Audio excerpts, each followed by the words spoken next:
Welcome back to my channel, guys. It's me, Irvin, with another first impression video. I didn't have a lot of time in the weekend. It was my daughter's birthday, so I thought I would have maybe time here and there to make some videos, but it didn't happen, which is fine. We're going to continue the first impressions this week and hopefully add more manga chapter reviews and other stuff that I've been putting aside for a while. That way you guys can start seeing more stuff here posted. Today we're going to be watching The Genius Prince's Guide to Raising a Nation Out of Debt. It's a long name. I'm going to just say it once. That always out of the way. But that's the one we're going to be giving a small review or my first impressions on. And it is being aired right now on Funimation, and it is the only place as of right now being aired. One episode, and it is only subbed. I believe the next episode will be airing in the next few days, as well as more than likely, you know, the free version of the first episode. So just wait a few days and you probably will see it popping up in Funimation for you guys to watch. Before anything else, if you have not done so by now, make sure you subscribe to my channel. Welcome to those new subscribers. I am trying my best to post as much as possible. And, you know, for some of you guys is more than enough. Some of you guys is not enough. I don't know. I'm just trying to post whenever I can, and lately I've been doing at least 5 videos a week, so make sure you watch those. I have quite a bit of first impression videos, so go check those out. Social media is in the description below, and if you guys are looking for a place to buy cheap manga or anime, don't forget to use my link in the description below as well, and that is going to help my channel as well grow. So, okay, we are talking about this anime of The Genius Prince's Guide of Raising a Nation Out of Debt. Essentially, the first episode starts with the prince getting the news that his father has passed away, and now he is the head of the nation. Now, everyone is, at least a lot of the people that are in leadership, are a little doubtful on this prince, and the prince himself knows it. He knows that people are doubtful, and in fact, his plan in the side doesn't let anyone but his counselor know. He doesn't want the nation. He wants to raise it a little bit out of debt. That way he can sell it and get rid of it. He doesn't want it. He doesn't want to deal with it. He just doesn't want the issue. And he gives obviously his reasonings, and it's pretty good reasoning behind it. Let's be honest. If it's a nation that's falling apart, it's one of the northern part of the area. There's not really any resources to it. The nations around it keep attacking it, and they don't even have resources themselves. So the nation itself is not doing so well. So he essentially decides that they need to defend. There's attack happening to the nation from one of the neighboring nations, and he basically decides that they're gonna fight, and he knows or has hope that his soldiers are weak enough for them to eventually retreat and basically surrender to this nation.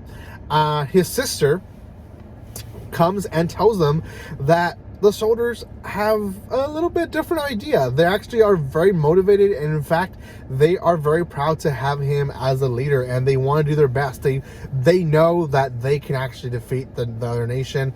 They have high hopes. So he goes off into war. He's like, what in the heck is going on? And he gives a speech to them. Very, very not that motivational, to be honest. He only tells them, basically, try to hold up your gear right, and you've been training enough, and we'll see what happens. He's not very motivational, but everyone cheers, and they're ready to go into war and to show off their new skills. Well, war starts, and the opposite side, obviously, they have overconfidence because the neighbor nation has been known to be weak, so they're ready to conquer them.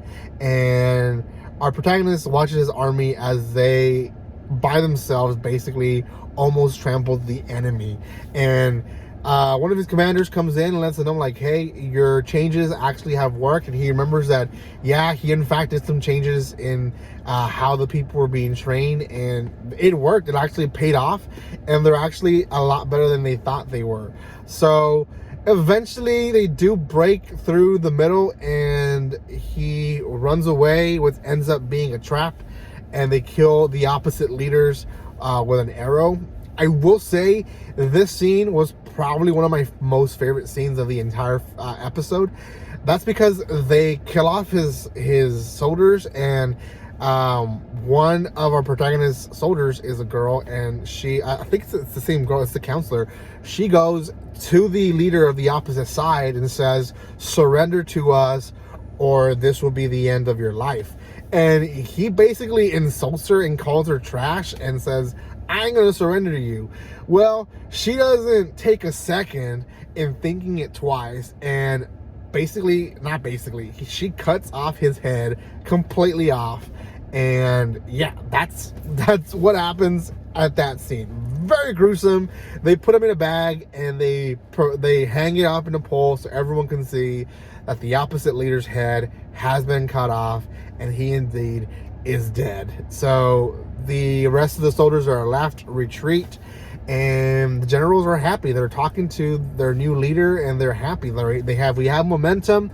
We should do something. We should conquer a small part of their nation.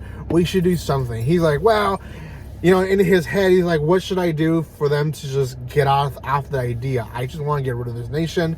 I don't want it to be growing and for me to have more work. So he gives what he thinks to be a crazy idea. He's like, well, if we're going to do anything, why don't we go for their most guarded area and take what's worth? They only have one thing that's worth, and that's their gold mine. So let's go after it. Why waste our momentum into stuff that doesn't matter?